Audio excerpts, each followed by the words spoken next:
السلام علیکم ورحمۃ اللہ وبرکاتہ۔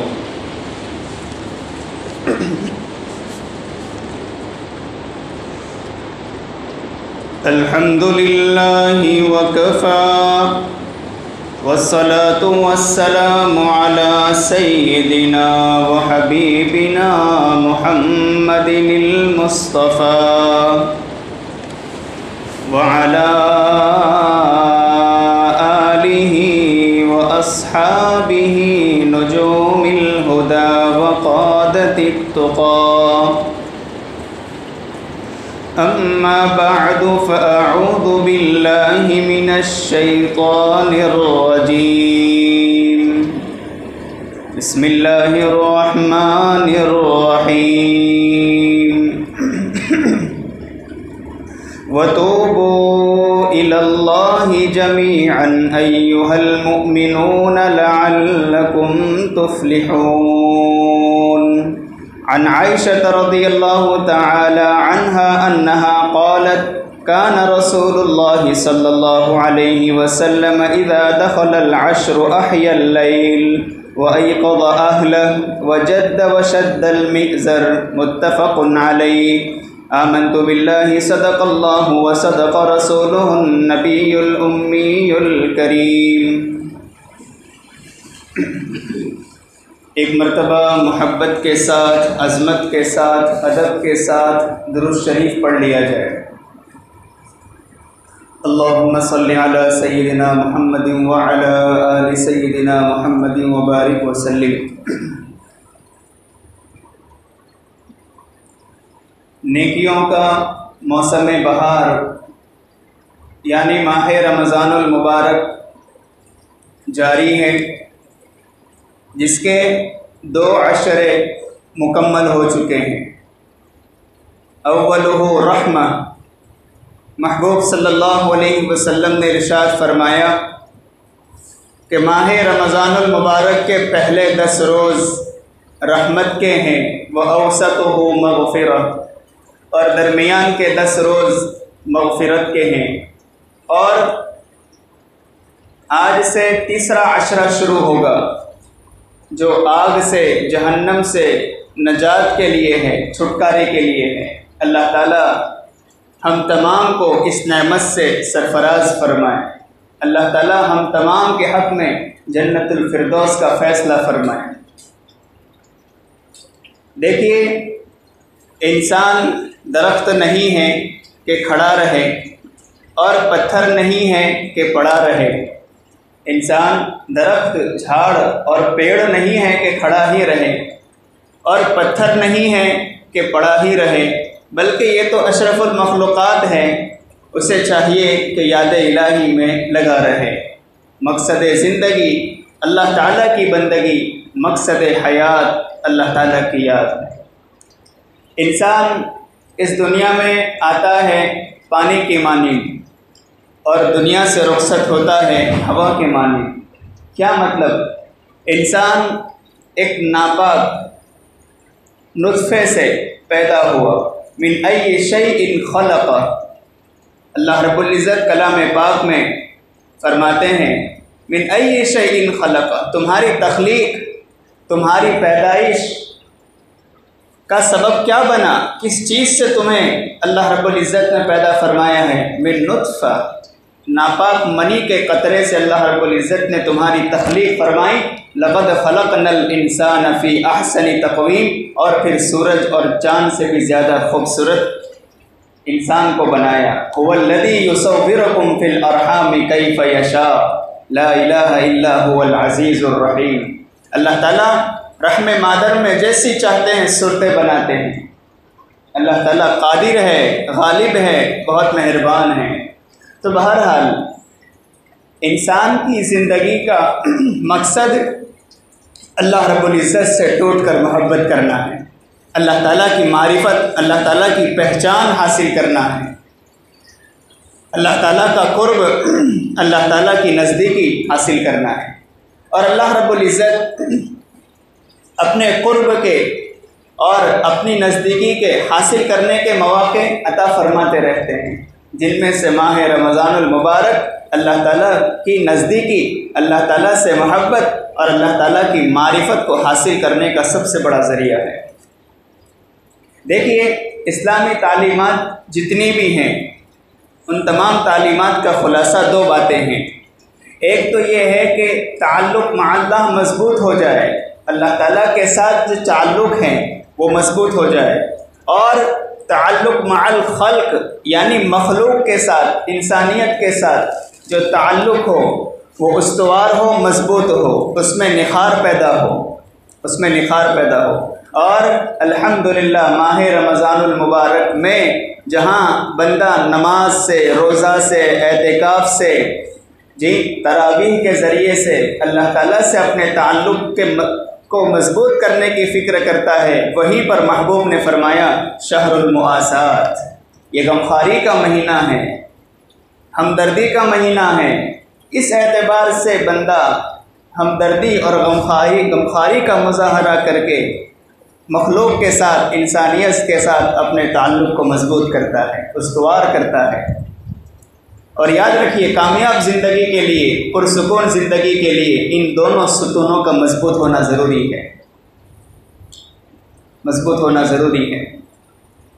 مصلح الامت حضرت مولانا شاہ وسیع اللہ صاحب نور اللہ مرقدہ 3 باتیں بیان فرماتے تھے، اور اتنی زبردست بیان فرمائی ہے کہ اگر کوئی بندہ ان 3 باتوں پر عمل کر لے، اس کی زندگی دنیا بھی سنور جائے گی، دنیا کی زندگی بھی سنور جائے گی، اور اخروی زندگی بھی انشاءاللہ سنور جائے گی۔ فرماتے تھے کہ تعلقات 3 طرح کے ہیں، تعلق مع اللہ، تعلق مع الرسول، اور تعلق مع الانام۔ انام یعنی مخلوق کے ساتھ تعلقات۔ فرماتے تھے تعلق مع اللہ، تعلق مع اللہ کثرت صلاۃ سے حاصل ہوگا، تعلق مع الرسول کثرت درود و سلام سے حاصل ہوگا، اور تعلق مع الانام کثرت سلام سے حاصل ہوگا۔ سبحان اللہ، کتنی پیاری بات بیان فرمائی۔ تعلق مع اللہ کثرت صلاۃ سے حاصل ہوگا، تعلق مع الانام کثرت سلام سے حاصل ہوگا، اور تعلق مع الرسول کثرت درود و سلام سے حاصل ہوگا، کثرت درود و سلام سے حاصل ہوگا۔ نماز کے ذریعے سے ہم اپنے اللہ کے ساتھ کے تعلق کو مضبوط کرنے کی فکر کرتے ہیں۔ استاذ محترم داعی اللہ یادگار اسلاف حضرت مولانا احمد صاحب ٹنکاروی دامت برکاتہم العالیہ فرماتے ہیں کہ نماز اللہ تعالیٰ سے محبت کا تھرمامیٹر ہے، کسوٹی ہے۔ جو بندہ یہ دیکھنا چاہتا ہے کہ اسے اللہ تعالیٰ سے کتنی محبت ہے تو وہ اپنی نماز پر غور کر لے، اسے نماز سے کتنی محبت ہے۔ نماز خشوع اور خضوع دل و دماغ کی حاضری کے ساتھ ادا کرتا ہے، یا پھر جیسے ہی اللہ اکبر کہہ کر تکبیر تحریمہ کہتا ہے فوراً چکر لگانے چلا جاتا ہے، گھومنے پھرنے شروع کر دیتا ہے، ڈاکٹر ہوگا تو کلینک پر چلا جاتا ہے، رکشہ والا ہوگا تو رکشہ لے کر نکل جاتا ہے، کھیتی والا ہوگا تو کھیت میں ہل چلانے نکل جاتا ہے، حالانکہ کھڑا اسی مسجد میں ہوتا ہے، اور جب سلام پھیرو تو ماشاءاللہ سب حاضر ہو جاتے ہیں، سب حاضر ہو جاتے ہیں۔ اور اگر 4 منٹ 3 منٹ زیادہ ہو جائے تو پھر کوئی شکایت ہوتے ہیں کہ یار میرے پیروں میں درد ہوتا ہے، حالانکہ مومن تو اللہ کے گھر میں آ کر پرسکون ہو جاتا ہے، اور اس بندے کے پیروں میں درد ہو رہا ہے، یہ علامت اس بات کی کہ دل مردہ ہے، یہ علامت اس بات کی کہ دل مردہ ہے۔ نماز پہ دھیان نہیں لگتا۔ حضرت علی رضی اللہ تعالیٰ عنہ فرمایا کرتے تھے کہ جب میں یہ چاہتا ہوں کہ میں اللہ تعالیٰ سے بات کروں، اللہ تعالیٰ سے گفتگو کروں تو قرآن کریم پڑھنا شروع کر دیتا ہوں، لیکن جب میں یہ چاہتا ہوں کہ اللہ تعالیٰ مجھ سے گفتگو کرے، بات کرے تو نماز پڑھنا شروع کر دیتا ہوں۔ حضرت ابن سیرین رحمۃ اللہ علیہ فرماتے تھے کہ اگر مجھے اختیار دیا جائے کہ جنت میں چلے جاؤ یا 2 رکعت نماز پڑھ لو، تو کیا فرماتے تھے کہ میں جنت میں جانے پر نماز کو ترجیح دوں گا، اس لیے کہ جنت میں جانا اپنی خوشی سے ہوگا، اور نماز پڑھنا میرے رب کی خوشی سے ہوگا، میرے رب کی خوشنودی اس سے حاصل ہوگا۔ تو تعلق مع اللہ کثرت صلاۃ سے حاصل ہوگا۔ اور فرماتے تھے تعلق مع الانام، مخلوق کے ساتھ تعلق کثرت سلام سے حاصل ہوگا۔ آپس میں سلام کیا جائے۔ محبوب صلی اللہ علیہ وسلم نے محبت کے اصول بیان فرمائے۔ میرے محبوب کی زندگی کا سب سے اہم اصول، سب سے بڑا اصول محبت ہے۔ آپس میں انسانیت کی غمخواری ہے، انسانیت کا درد بانٹنا ہے۔ غیر مسلم کا جنازہ جا رہا ہے جی، اور محبوب صلی اللہ علیہ وسلم کھڑے ہو گئے۔ کہا گیا اللہ کے رسول یہ تو غیر مسلم ہے۔ فرمایا کہ انسان نہیں ہے، یہ میرے محبوب ہمیں محبت کی تعلیم دے رہے ہیں۔ محبت پیدا کرنے کا ذریعہ کیا بیان فرمایا؟ سلام کو عام کرو، آپس میں سلام کو عام کرو۔ سلام کو عام کرو گے محبتیں پیدا ہوگی، اور محبتوں کے بعد پھر جنت میں داخلہ نصیب ہوگا، اور جنت میں اللہ تعالیٰ کا دیدار ہوگا۔ اس سے بڑھ کر اور کوئی نعمت نہیں ہو سکتی۔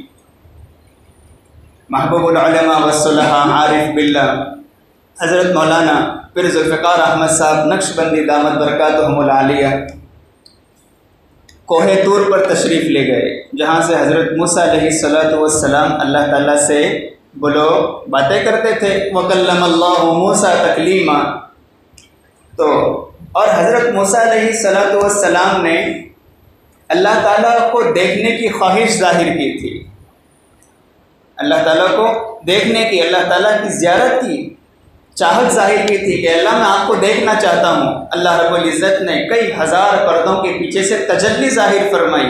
حضرت موسیٰ علیہ السلام وخر موسیٰ صعقا، بے ہوش ہو کر گر گئے۔ حضرت اقدس جب کوہ طور پر تشریف لے گئے اور پہاڑ پر کھڑے تھے تو حضرت نے دعا فرمائی کہ اللہ، حضرت موسیٰ علیہ السلام نے آپ سے زیارت کی خواہش ظاہر کی تو زیارت تو نہ کر سکے، وہ تو نبی تھے پھر بھی بے ہوش ہو کر گر گئے، ہم تو امتی ہیں، بندے ہیں۔ اے اللہ اگر یہاں آپ کی زیارت نصیب نہ ہو، دنیا میں ممکن نہیں ہے۔ یہ الگ بات ہے کہ خواب میں اللہ تعالیٰ کی زیارت نصیب ہو جائے، وہ مسئلہ الگ ہے۔ آپ کی زیارت دنیا میں ممکن نہیں ہے، لیکن اے اللہ آپ سے دعا کرتے ہیں کہ جنت میں اپنے دیدار سے محروم نہ کر دے، ہمیں اپنا دیدار نصیب کروا۔ اور جنت میں بولیے سبحان اللہ، جنت میں جتنی بھی نعمتیں ملے گی، جتنی بھی نعمتیں ملے گی، اس کے بعد پھر آواز آئے گی اور کچھ نعمت باقی ہے۔ بندے کہیں گے اللہ آپ نے ہمیں جہنم سے نجات دے دی، ہمارے چہروں کو اتنا پرسکون کر دیا، اتنے چہرے نورانی بنا دیے۔ واللہ یدعو الی دار السلام ویہدی من یشاء الی صراط مستقیم للذین احسنوا الحسنی وزیادہ۔ ان آیات کی تفسیر میں یہ روایت گزرتی ہے۔ بندے کہیں گے اللہ آپ نے ساری نعمتیں دے دی، اب ہمیں کچھ نہیں چاہیے۔ اچانک پردہ ہٹے گا اور اللہ تعالیٰ کا دیدار ہوگا، بندے ساری نعمتیں بھول جائیں گے اور اس نعمت کو سب سے بڑی نعمت سمجھیں گے۔ لیکن یہ نعمت ایسے ہی نصیب ہو جائے گی، پہلے ان آنکھوں کو حیا کا سرما لگانا پڑے گا۔ بات سمجھ میں آ رہی ہے؟ پہلے ان آنکھوں کو حیا کا سرما لگانا پڑے گا، اپنے دل کو غیر اللہ کی محبت سے خالی کرنا پڑے گا۔ یہ ماہ رمضان المبارک تربیت کا مہینہ ہے، دل کی اصلاح کا مہینہ ہے۔ اس دل کو پہلے نہ بغض، کینہ، عداوت اور دشمنیوں سے پاک صاف کرنا پڑے گا۔ یاد رکھیے جس کے دل میں کینہ ہو، بغض ہو، عداوتیں ہوں، ایک دوسرے کے حق میں بدعہدیاں ہوں، وہ دل رمضان المبارک میں بھی اللہ تعالیٰ کی رحمت کے سائے میں نہیں آیا کرتا۔ اللہ ہماری حفاظت فرمائے، اس لیے اپنے دل کو پاک صاف کر لیجیے۔ آخری عشرہ شروع ہو رہا ہے، کہیں ایسا نہ ہو کہ ہم بھی محرومین میں شامل ہو جائے۔ اللہ ہماری حفاظت فرمائے۔ وہ اللہ تعالیٰ بہت قادر ہے، غیور ہے، وہ دینا بھی جانتے ہیں، لینا بھی جانتے ہیں۔ نوازنے پر آ جائے وہ تو عز من تشاء، اور ذلیل کرنے پر آ جائے وہ تو ذل من تشاء۔ کوئی پوچھنے والا نہیں ہوتا، ایسے اٹھا کر پٹکتے ہیں کہ چاول کے ایک ایک دانے اور پانی کے ایک ایک گھونٹ کا محتاج کرتے ہیں۔ آپ کو میری باتیں تو سمجھ میں آ رہی ہے نا؟ یا روزہ لگ گیا؟ سمجھ میں تو آ رہی نا؟ بہرحال، اور نمبر 3 پر فرماتے تھے کہ تعلق مع الرسول کثرت درود و سلام سے حاصل ہوگا۔ محبوب صلی اللہ علیہ وسلم پر کثرت سے درود شریف پڑھا جائے، درود شریف پڑھا جائے، جتنا ممکن ہو، چلتے پھرتے اٹھتے بیٹھتے ہر وقت درود و سلام کا اہتمام کیا جائے۔ حضرت مولانا یوسف صاحب لدھیانوی، شہید ختم نبوت حضرت مولانا محمد یوسف صاحب لدھیانوی نور اللہ مرقدہ فرماتے ہیں کہ میری ایک صاحب سے ملاقات ہوئی، انہوں نے فرمایا کہ حضرت میں آپ کو میری زندگی کی ایک پرسنلی بات بتاتا ہوں۔ کیا فرمایا؟ میں جوانی میں الحمدللہ حضرت میں جوانی میں 80,000 مرتبہ درود شریف پڑھتا تھا۔ کتنی مرتبہ؟ 80,000 مرتبہ درود شریف پڑھا کرتا تھا۔ جوانی کے دور میں ان کی جوانی ایسی اللہ والی ہوا کرتی تھی۔ میں آپ کو حوالہ بھی بتا دوں، خطبات لدھیانوی صفحہ نمبر 111، عنوان وعظ گنبد خضرا پر حاضر، یہ میں نے آپ کو حوالہ بتا دیا۔ الحمدللہ ہمارے اساتذہ نے ہماری اتنی اچھی تربیت کی ہے کہ بولنے کا طریقہ بھی بتایا، بولنے کا طریقہ بھی سکھایا کہ مجمع کس طرح کا ہو تو کس طرح بات کرو گے۔ اور الحمدللہ ہمارے اساتذہ نے ہمیں تاکید کی ہے کہ منبر رسول بکواس کی جگہ نہیں ہے، یہاں سے تو محبت کے پیغام پہنچائے جاتے ہیں۔ یہ کرسی اس کی نسبت ڈائریکٹ اللہ کے رسول کی طرف ہو گئی۔ یہاں پر بیٹھنے والا وہ نیابتاً بیٹھتا ہے، اعزازاً نہیں بیٹھتا۔ یہاں بیٹھنے والا نائب ہوا کرتا ہے، اس کو وہی بولنا چاہیے جو محبوب بول کر گئے ہیں، جو محبوب کی تعلیمات ہیں صلی اللہ علیہ وسلم۔ کتنی مرتبہ؟ 80,000 مرتبہ درود شریف پڑھا کرتے تھے۔ اگر ہم اپنی جوانی کو ایسے اللہ کے یہاں قبول کروائیں گے تو پھر بڑھاپے میں اللہ تعالیٰ کی رحمت قدم قدم پر شامل ہاتھ ہو۔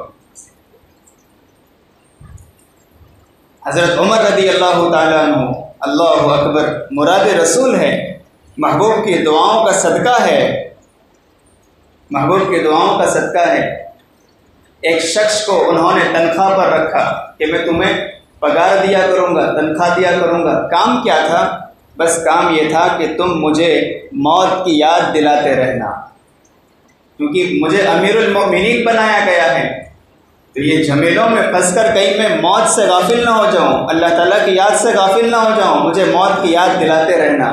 بہرحال وہ موقع سے موت کی یاد دلاتا رہتا۔ حضرت استعذار رکھو، موت آنے والی ہے، حضرت آخرت کا خیال رکھنا، حضرت اللہ تعالیٰ آپ کو دیکھ رہے ہیں۔ وہ موقع سے استحضار کرواتا۔ ایک وقت آیا، حضرت نے کہا بس بیٹا اب ضرورت نہیں ہے۔ انہوں نے کہا کہ اچھا حضرت آخرت کی تیاری ہو گئی، اب موت کا استحضار پکا ہو گیا؟ انہوں نے کہا نہیں بیٹا، اصل میں اب داڑھی کے سفید بالوں کو دیکھتا ہوں، سر کے سفید بالوں کو دیکھتا ہوں تو مجھے موت خود بخود یاد آ جاتی ہے، اب آخرت کا خود بخود استحضار ہو جاتا ہے، اس لیے اب تنخواہ پر ایک آدمی رکھنے کی جو موت کی یاد دلائے ضرورت نہیں ہے۔ تو ایسی زندگی اللہ تعالیٰ کے یہاں قبول کروائیں۔ زندگی ایک ہی ملی ہے اور کچھ نہ کچھ کرنے کو ملی ہے، اور یہ ماہ رمضان المبارک کے لمحات اتنے قیمتی ہیں کہ ایک ایک لمحے کو وصول کیا جائے، اور ہماری زندگی کے یہ لمحات بھی رفتہ رفتہ آہستہ آہستہ پگھلتے جا رہے ہیں۔ ہو رہی ہے عمر مثل برف کم، رفتہ رفتہ چپکے دم بدم، جیسے برف آہستہ آہستہ پگھل جاتا ہے، اسی طرح ہماری زندگی بھی آہستہ آہستہ پگھلتی جا رہی ہے، آہستہ آہستہ پگھلتی جا رہی ہے۔ ایک بندے نے برف خریدا، سخت گرمی کا موسم تھا، برف خریدا، اور اس کے بعد اس نے آواز لگانا شروع کی، اے لوگو برف لے لو، برف لے لو۔ جب دیکھا کہ برف پگھلتا ہی جا رہا ہے اور کوئی لینے والا نہیں ہے تو اس نے پھر آواز لگانا شروع کی، اے لوگو اس شخص پر ترس کھاؤ جس کا سرمایہ پگھلتا جا رہا ہے، اے لوگو اس شخص پر ترس کھاؤ جس کا سرمایہ پگھلتا جا رہا ہے۔ چونکہ وہ سرمایہ مال و دولت کو کہتے ہیں، اس نے اپنے مال کو برف میں کنورٹ کر دیا تھا، اب برف بیچے گا تو نیا مال حاصل ہوگا، اب برف بک ہی نہیں رہا تھا اور پگھلتا جا رہا تھا۔ بہرحال اس نے آواز لگانا شروع کی، اے لوگو اس شخص پر ترس کھاؤ جس کا سرمایہ پگھلتا جا رہا ہے۔ خطبات عثمانی میں لکھا ہے، ایک بزرگ دور سے کھڑے تھے، وہ یہ منظر دیکھ رہے تھے، انہوں نے جو منظر دیکھا اس کو ان الفاظ میں بیان کیا جس کو کسی شاعر نے پھر شاعری کا جامہ پہنایا، ہو رہی ہے عمر مثل برف کم، رفتہ رفتہ چپکے دم بدم۔ اس لیے رمضان مبارک کی لمحات کی قدر کر لیجیے، ہمیں نہیں معلوم کہ آئندہ رمضان نصیب ہوتا ہے یا نہیں، اور یہ آخری عشرہ شروع ہو چکا ہے، آج سے آخری عشرہ شروع ہو جائے گا۔ حضرت عائشہ صدیقہ رضی اللہ تعالیٰ عنہ کی روایت متفق علیہ روایت ہے، بخاری مسلم دونوں میں موجود ہے۔ حضرت عائشہ صدیقہ رضی اللہ تعالیٰ عنہ فرماتی ہیں کہ جب آخری عشرہ داخل ہو جاتا، محبوب صلی اللہ علیہ وسلم 3 باتوں کا اہتمام کرتے تھے، ہم بھی 3 باتوں کا اہتمام کریں گے۔ نمبر 1، آپ رات کو بیدار رہتے تھے، سب بیداری کرتے تھے۔ نمبر 2، آپ گھر والوں کو بھی جگاتے تھے، وہ ایقظ اہل، گھر والوں کو بھی جگاتے تھے۔ اور نمبر 3، کمر باندھ لیتے تھے، ازار بند مضبوط کر لیتے تھے، شد المئزر، کیا مطلب؟ ایک مطلب تو محدثین نے یہ لکھا اعتزال عن النساء، یعنی عورتوں سے دور ہو جاتے تھے، لنگی کو تہبند کو مضبوط باندھ لیتے تھے، عورتوں سے دور ہو جاتے تھے، بس اب یاد خدا میں مشغول رہنا ہے۔ اور نمبر 2، عبادت کے لیے کمر کس لیتے تھے۔ یہ 3 کام ہم بھی کریں، لیکن رات گزارنا اس کا یہ مطلب نہیں ہے کہ اب پورے گھلا گاؤں میں گاڑیاں لے کر پھرتے رہیں، جی اپنے سگریٹ پیتے پھرتے رہیں، اور ایک دوسرے کی چگلیاں بھی ہو رہی ہے، غیبتیں بھی ہو رہی۔ اس سے بہتر تو سو جانا اچھا ہے، اور صبح میں اٹھ کر تہجد پڑھنا، سحری کرنا، پوری رات ثواب کا ہے، اور فجر کی نماز پڑھ لینا، پوری رات عبادت کا ثواب ملے گا۔ لیکن اگر گزارنا ہی ہے تو ذکر و عبادت میں گزاریے، تہجد کی نوافل پڑھیے، صلاۃ التسبیح کا اہتمام کیجیے، اور وَأَيْقَظَ أَهْلَكَ، اپنے گھر والوں کو بھی بیدار کیجیے۔ وَأْمُرْ أَهْلَكَ بِالصَّلَاةِ وَاسْتَبِرْ عَلَيْهَا لَا نَسْأَلُكَ رِزْقًا نَحْنُ نَرْزُقُكَ وَالْعَاقِبَةُ لِلتَّقْوَىٰ۔ اور نمبر 3، خوب عبادت کرتے، اور آخری عشرے میں اعتکاف بھی الحمدللہ کیا جاتا ہے، اور اعتکاف سنت کفایہ ہے، سنت کفایہ ہے۔ ایک بندہ بھی، 2 بندے بھی اس عبادت کو کر لیں گے تو اس کا